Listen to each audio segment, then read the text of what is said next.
Welcome back to another edition of Job Board Secrets here on YouTube, guys. So Jobiqo, one of my advertisers and the software provider for different job boards out there, launched their new report, The Job Board Revolution, created with Lou Goodman here, which explores incentives, business models, and assumptions shaping today's talent marketplace. The report, which is authored by Lou, says that the job board industry is suffering from marketing myopia, selling application volume, while the market actually demands quality recruiting outcomes. So, Lou, welcome to the show. Hi. Nice to No, have you here. it was Uh, wonderful. so you, you're a longtime veteran of the, I guess, recruiting advertising space. You used to work at Monster there in Europe, but give us a quick background on yourself. What do you do, and how'd you get hooked up with Jobico? Yes, been in recruitment a really long time now. I actually started as a failed recruitment consultant many years ago, but then was recruitment marketing, worked at consumer media agencies, running both recruitment and consumer like accounts. Then moved into Monster. I was there for almost 7 years, went through a variety of roles there and ended up heading global B2B marketing there. And then, yeah, left last year and actually met Martin at from Jobico at Job Boards Connect. This time last year, we were partnered up on one of the breakout rooms, and we started working together. I wrote a couple of things, and then I had this idea kind of noodling around my brain about this report that had kind of started from thinking about all the things that had happened at Monster, but then there were a couple of things that were said at Job Boards Connect. And it was when we were talking about in the breakout room with Martin and I, we were talking about the need to, you've got to balance candidate and employer needs. And there was a couple of comments where people said, and I understand it, but where people said, of course you prioritize the employer needs. And I just remember thinking, I don't think that's how two-sided marketplaces work. And so I just kept thinking about it. But every time I thought about if you wanted to try and say like fix, job boards, what would you need to do? It kept leading on to another problem that wasn't within job boards control. There was always something else outside of job boards control, which is unique. And I went back to Martin and said, look, I've had this idea for a report, and we started working together on it. And that led to my role on their advisory board. Okay, and you can get it today on is it jobico.com site or Yes, jobico.com, and then I think it's / job board revolution. I'll put a link in the show notes there for the video. So thanks for that. There was a quote in there. Let's start the conversation with this, which is this is Jobico's perspective. We are at a fork in the road. As a technology partner serving job boards across multiple markets, we often hear the question, are job boards dying? Our answer, no, but the industry must transform. I agree with that statement. I think that with the advent of AI and the way people are going to be searching for jobs in the future, job boards do have to transform. So let's start there. What's your initial take on that? Just kind of from a high level approach, I guess. Yeah, so I think, this has been talked about quite a lot, and it was talked about a lot, at the recent conferences, but it's really, AI I think, has kind of brought a lot of the problems to the fore and kind of made them unavoidable in a way, because what AI has done is volume has been a problem for quite a long time. And I did a bit of research for a talk I recently gave, and I found articles as far back as 2008 that were saying that, spray and pray was now the dominant candidate application method. So volume has been an issue for a long time. And I'm sure anyone who's worked with companies, Shell was a big client of mine when I worked at MediaCom, 20 years ago, and they were struggling with volume then. It varied by market, but volume has Yeah. always been a problem. But AI has decoupled the volume from it being a proxy for value. And actually, in fact, what AI has done is meant that it's not necessarily the volume that is an issue, which, it is an issue, And but that's it's not job board's fault either. The volume is not a no, job board problem. It's just the overall effect of the job market today because yeah, it's the job seekers economy. feel, disenfranchised. Yeah, Mm. there's it feeling disenfranchised. And what happened is AI, the kind of recruitment ecosystem, of which job boards are one small part, has taught candidates that they need to play a numbers game. And then AI comes in and they can quickly and cheaply and easily fire out a lot of applications, and the desperation that comes from, not just the economy, but also AI coming in and things like entry level roles where, whether it is, you could have a whole half an hour debate on whether AI really is getting rid of those roles or whether you know, it's just being used as an excuse, and it's a bit of both, I'm sure. But that's the problem is that now the method that job boards have used as a proxy for the value that they deliver, which was volume, has been broken now by AI. So, that's the challenge that they're kind of wrestling with. Yeah. Definitely a crossroads because one of the things that we say in the report is that, standing still and not doing anything is probably the riskiest choice of all at the moment. Yeah. I work with a lot of niche job boards, Lou, and I always tell them that you're not in the volume business. You're in the quality business as far as seekers go. Yeah. Did you touch on that in all in the report at all? But because there's two types of job boards out there. There's the big job boards with Yeah. the needs and zippers of the world, and then there's the smaller niche players. How do you kind of differentiate those two in that perspective? Yeah. So I think the quality, yeah, I think one of the chapter titles is, that there's no such thing as a quality candidate because there's no one definition of quality for the industry. It can vary. You could have two recruiters in a company sat next to each other and they would have a different definition of what a quality candidate looks Sure, like, yeah. same role. Um, but yeah, so niche job boards, I mean, they've got different challenges. Monster was was a generalist, and I think one of the challenges for generalists is that um, I think what job boards need to do now, what value are you adding instead of just monetizing the flow of applications from, you go and find the applications over here, move them over here. I think the focus now is going to be on what are you add as the middleman in that, what value are you adding to that as they pass through your technology. And niche job boards have an advantage on that because it's much easier to know an industry or an area, that whatever your niche area is, really well. And so you understand the jargon, you understand, like you can filter in different ways that, for generalists is very challenging. If you, let's say, healthcare and tech, where, there's two areas where there's scarcity, you've got to try and attract candidates who don't necessarily need to look for jobs in the same way that people in other industries do. One of the ways that you will be able to provide them a better experience and encourage them to come to your job board is by allowing them to filter in exactly the way that they want to find the job that they want. And if you were trying to do that across, generalists trying to show that sector depth and understanding is difficult. But if you want to move into quality as well, another challenge is that you have to understand that, as in a two-sided marketplace, quality is on, you have to look at both sides. Other marketplaces do look at, let's say, the quality of the listing, the quality of the sellers if you're selling something. And if you want to be delivering quality, you have to be able to have some understanding of how many candidates are there for this job? If you've got a 45,000, dollar or 45,000 pound role that you're advertising, but it's a really senior role with a really long list of responsibilities, then how many quality candidates are there going to be there? And that's where I think niche job boards will have an easier time than generalists. Yeah. Yeah, it's an interesting take on that. Um, Chapter 4, you talk about, you mentioned the application before, which is the why the application is the weakest link in recruiting marketplace. So today, as you know, most job boards are redirects or apply clicks in the Mm. business. Do you foresee that changing at all? What are job boards talking about around that part of the aspect? Because once you send that seeker off your site to the ATS, it's your job is done, in my opinion. At that point, as a job board, Yeah. you sent them that click, and it's up to the employer site now to convert them at that point, right? Yes. I think this is where, so we talked about recruiting outcomes intentionally rather than hiring outcomes in the report for that reason, because, and there are nuances in different languages, but in hiring outcomes for me does mean that you are guaranteeing that you will, there will be a hire.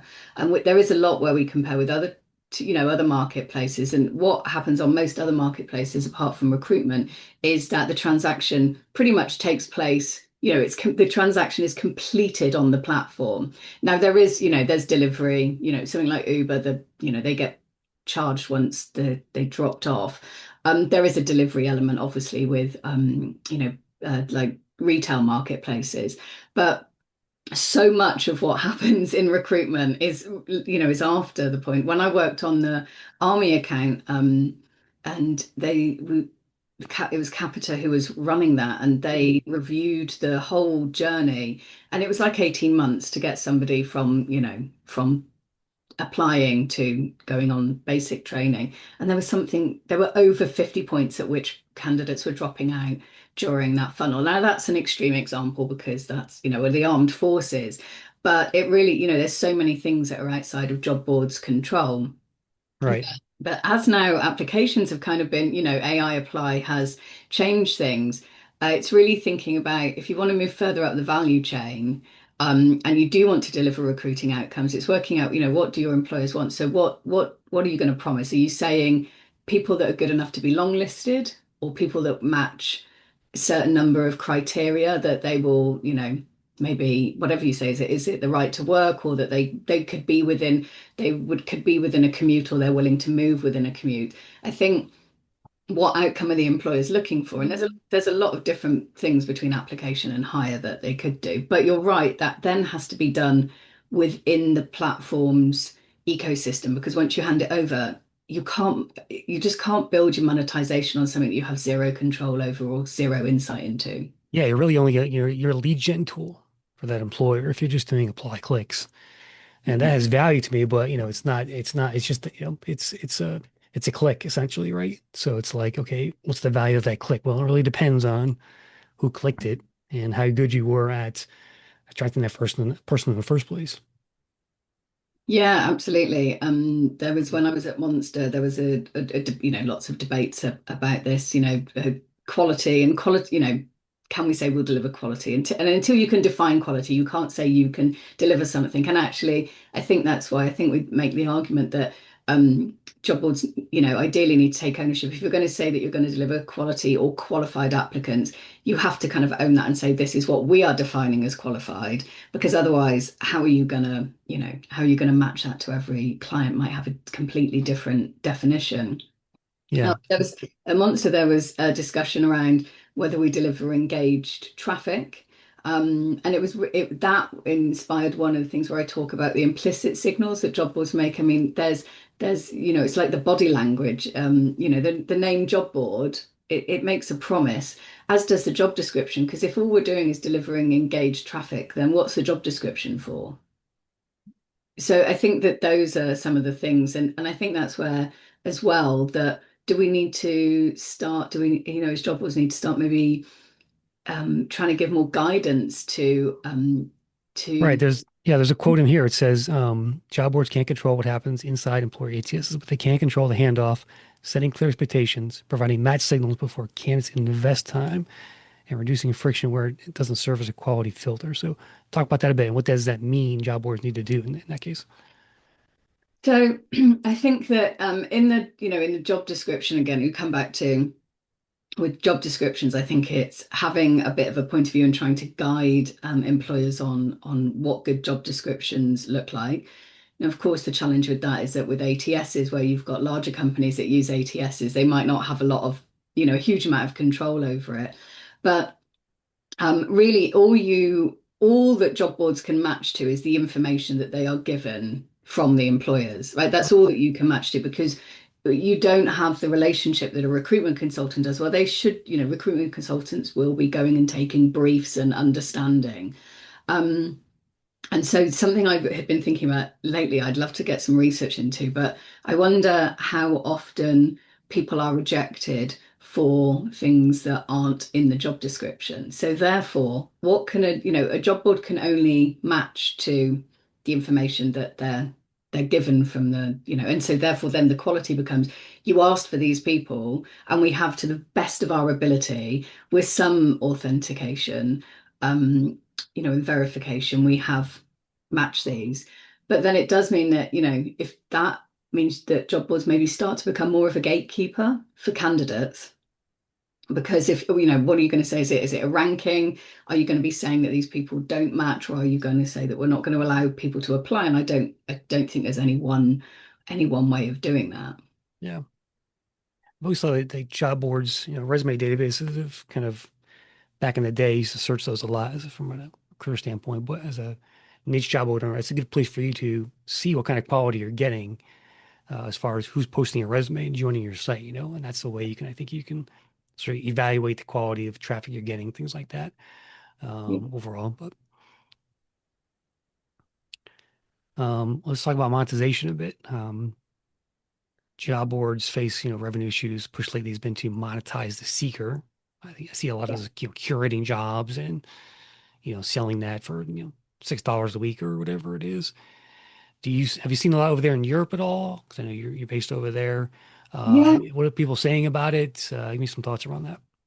Yeah, so there is more of it here. And so I think that my views are I think if people want to pay for extra services, I think as long as we're not gatekeeping and saying, making paid access to jobs, because quite often the people who need jobs the most might not be able to pay for them. So I think that that's my personal view that I don't think that, you should be paying to get prior access to a job, for example, because also that doesn't mean for the employer that those are the best candidates. It just means that those are the ones with the most money. Yeah. Um, but there's a lot of things that I think there can be candidate monetization, which, LinkedIn has done it with, premium, the career. Hmm. What are the other things that you can offer? Which don't get me started on that one. Like that's another. Okay, how much value is that? From looking at Well, who looked at your profile. Okay, wow, it doesn't really yeah, do I the think job. that's what you need to work out is what really adds the value. So if you've got insights into employers that people could access, that could be, but it would need to be really useful insights, or maybe extra learning. You can. I think you need to think about all the other things that you could add on. AI can now allow coaching and other things that maybe people could pay for. I mean, I yeah, the LinkedIn career premium is not brilliant value, I don't think. No. Um, And Indeed tried it last year in Canada, I believe. I don't know if it's still a thing or not, but they were charging, I think, $10 a month for a few list of things, which to me were like just ridiculously undervalued, I mean, not a value at all to the seeker. I forget what they were, but they were just like for me, they're non-starters as far as just like yeah, if like I'd be willing to pay for like first access to a job listing, yeah, something like that, because as a seeker, you have better chance of getting an interview if you're only one of the first, 10 or yeah, 20 people who apply. Like that to me is a value aspect right there that a job board could potentially, monetize, for example. Things like that to help me get ahead. I think ZipRecruiter was doing something around, well, it wasn't a paid thing, but I think maybe it was a paid thing. I forget, but they were doing something around cover letters. So if yeah. you wrote a cover letter on your application, you would go into a special bucket on the ZipRecruiter dashboard and get highlighted above other seekers, things like that. So, um, Yeah, I mean, I think that but the value that from what job seekers most want is generally they just want to know what's going on, and they yeah, want, is it going to help them get the job? I mean, salary, and not that I think you should monetize salary, but the things that they want to know is generally salary is one of the most important things. But also what's happening, kind of feedback and clarity. I saw a stat, that 75% of applications don't get responded to. So I just don't think that a lot of what is the most value to job seekers are necessarily things that are within job boards gift to actually give to them. But yeah, you've got to really think about what the value is. I think tools, CV writing, things like that, some things that can genuinely give you a boost. yeah, And the insights would have to be, useful insights. Because like you said, someone's viewed your profile. yeah. I used to write when I read my local job board company, I wrote a little ebook that I sold, which had like, a bunch of things about the job market in the area, like top employers. Here's some career coaches in the area, local ones. Right. I put together like a little 20-page ebook, whatever. I sold it for like $9 and people bought it. I didn't make a lot of money on it, but people bought it. They found value in it. Yeah, And I think there's another example of, maybe it's a course. Some job boards have courses now, depending on yeah. your niche, things like that, right? So that you pay for. So there are ways to do that, I think, by offering value to the seeker. And I think it's an interesting space to be in right now, with these AI resume tools, things like that. Um, even there's the tools now where you're letting AI apply for you, which is a little bit dangerous too. But I understand why people want to pay for stuff like that. Yeah, it filled a need. I think that so it's both it's a symptom of a very old problem, Yeah. but I also think it has the AI play tools have created a new problem because the existing technology and ways of working, processes that companies have now can't really tell the difference between them. So they're a symptom of a very long-standing problem. Like they're not the problem in of itself. And at the end of the day, there's a need there. Of course, I don't think there's anything that job boards could have done to stop it. I think the only thing they could have done is maybe just been a little bit more prepared. But the AI tool, there's no way you could stop those tools getting into candidates' hands. No, definitely not. And now you're seeing some of the big job boards like Indeed, ZipRecruiter, Sonic Jobs. They're betting now themselves into things like ChatGPT Mhm. as another channel. So to me, like when people say job boards dying, no, they're not dying. They're just where are people going to advertise? They still need a place to advertise their job listings and attract, intent-based seekers right now. That requirement is never going away. So job boards are never going away. As long as you build an audience around whatever niche you're in, or a general board, people will pay for that traffic, right? That's what your value prop is. Yeah, it's all about making sure the owned audience that that's just how it's kind of media 101. The first question always Right. when I was a media It's like saying planner. advertising is going to disappear, or advertising dying or whatever. Uh, Yeah, I mean, agentic AI. So, a fellow member of the Jobico advisory board is Bernard Disner. He's ex-Indeed, and he talked a lot at Rec Buzz recently about, agentic AI, and so candidate kind of agents talking to employer agents, um, which I think is, I think that is an interesting case. I think that with that though, that depends, that's obviously more focused on white collar roles because it will depend on people having profiles, and using AI. And I yeah. think probably, if you look at the adoption amongst like the general public, we're quite a long way away from, critical mass of adoption on that. But Yeah, I think, 10 years from now, I can see where, everyone has their own agent that knows, you give an agent your resume, your LinkedIn profile, and it can then act on behalf of you with hiring agents saying, hey, you're looking for a job, here's what I have open. And that could happen all behind the scenes without the person needing to know based off the data you give it. So yeah, it's very specific. It's not making up stuff. I can see that being a thing in 10 years or something, but yeah. I was going to say you definitely need to solve the kind of Labrador tendencies of AI to kind of be mhm. like, just I remember when I Yeah, was it's using going to take some work on your behalf as a seeker to really tell your own agent, okay, who are you? What do I want to do? What am I qualified to do? That kind of stuff, right? Maybe you'll do like an interview with your own agent, like an onboarding thing, or like like a hiring manager does with a recruiter. yeah. And But I think with that, and I definitely see that there's obviously huge opportunity for that.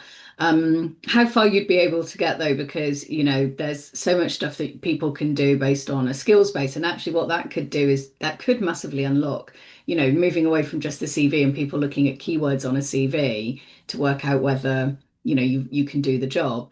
But it would have to be. I guess this is probably just because I'm not very technical, but I can't imagine that you would have AI knowing everything about you, so it would know, like you'd almost have to have a synthetic persona in there. So the employer agent could come and ask questions and it would answer, oh yeah, in this case I did this and this is how I would do that, which I mean I'm not the best person to ask about whether that will happen, but I think there's definitely still a role for job boards. Because also people sometimes, what if you want to make a change? I do think that there is the desire to kind of see what's out there and what's going on as well.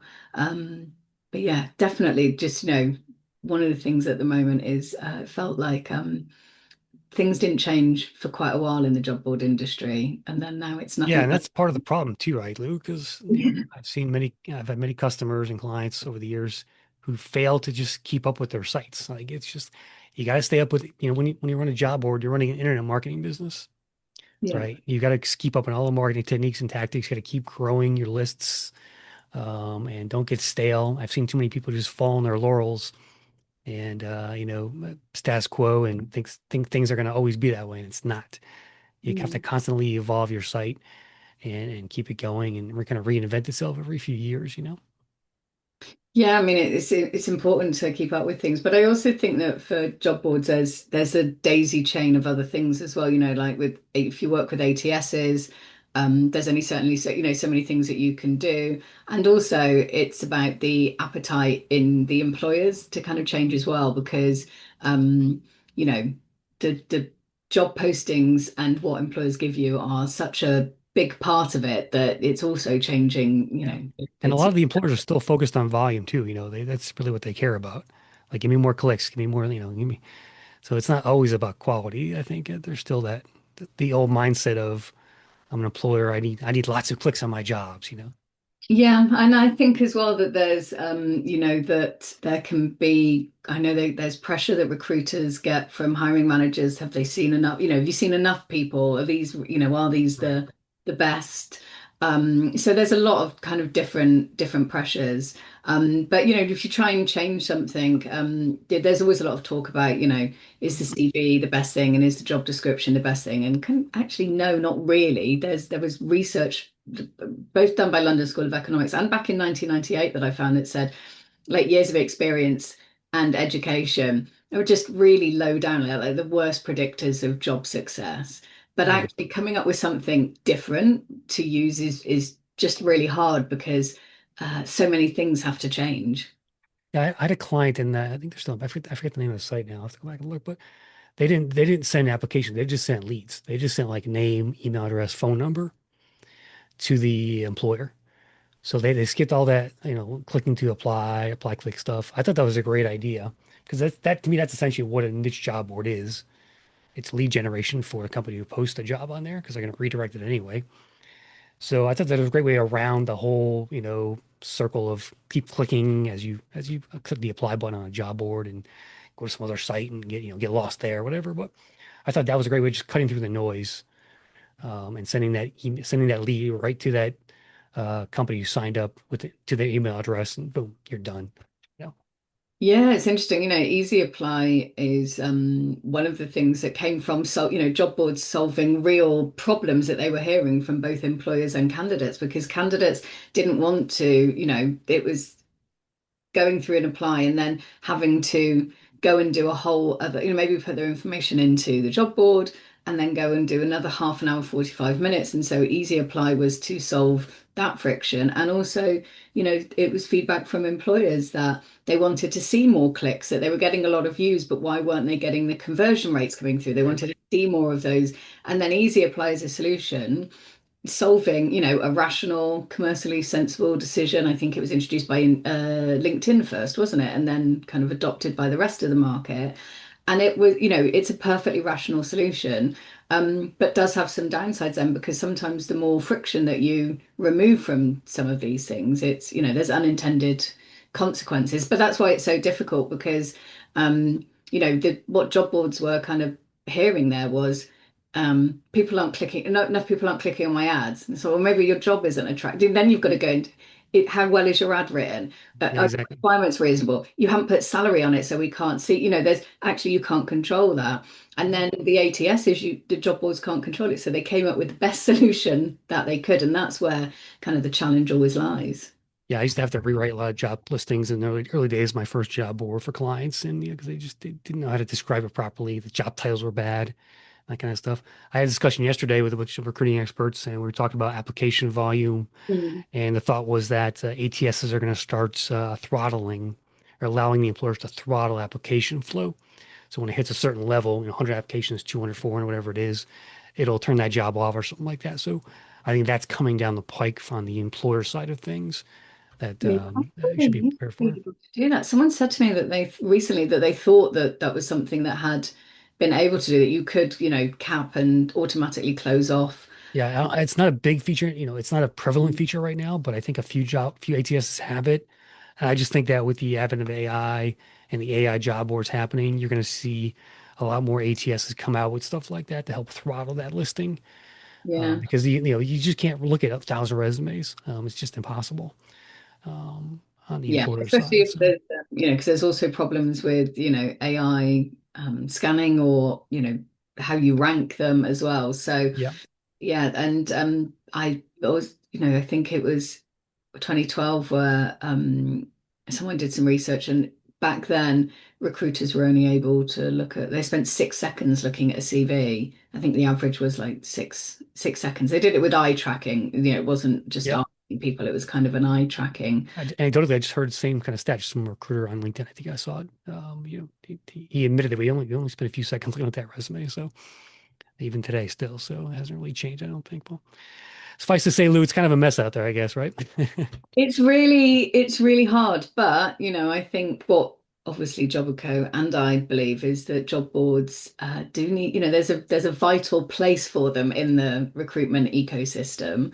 And that, there is an evolution that's kind of needed, being forced, the hand has been forced by kind of AI applications. Because if ATSs start, like you said, throttling off or stopping applications coming through, that's going to directly impact on the revenue that anyone using pay for performance, pay per click, pay per, completed apply, or pay per reply start, it's going to, Yeah, it could directly have impact negatively. on that.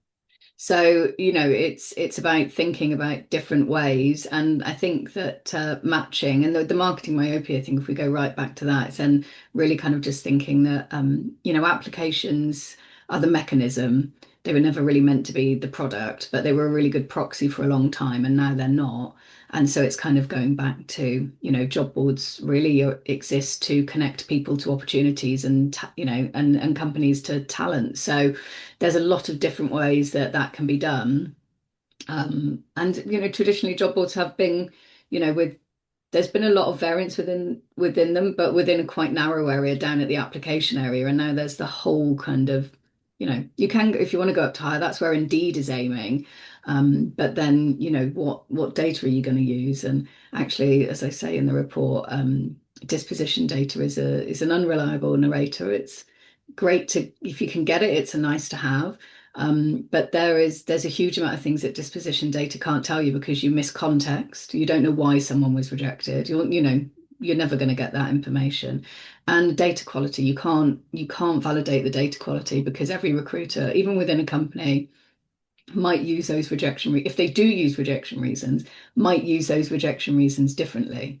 From one recruiter, two people could be sat next to each other using the rejection reasons, or using, they might not be using the same data dictionary. So it's Right. great, but what really needs to be built is understanding of quality on your end within your technology. How does your job board understand the quality?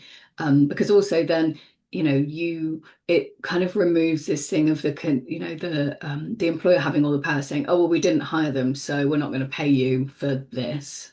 When actually you say, well, no, we're delivering what you told us, and we know that it matches this quality. We've done as much verification as we can. Hopefully that approach gives a bit more control. Awesome. Well, Lou, we appreciate your time today. The report is called The Job of Revolution. I'll throw a link in the show notes there for everyone to check it out. And Lou, thanks again for coming on today. Thank you for having me. All right, that's a wrap, everybody. See you later.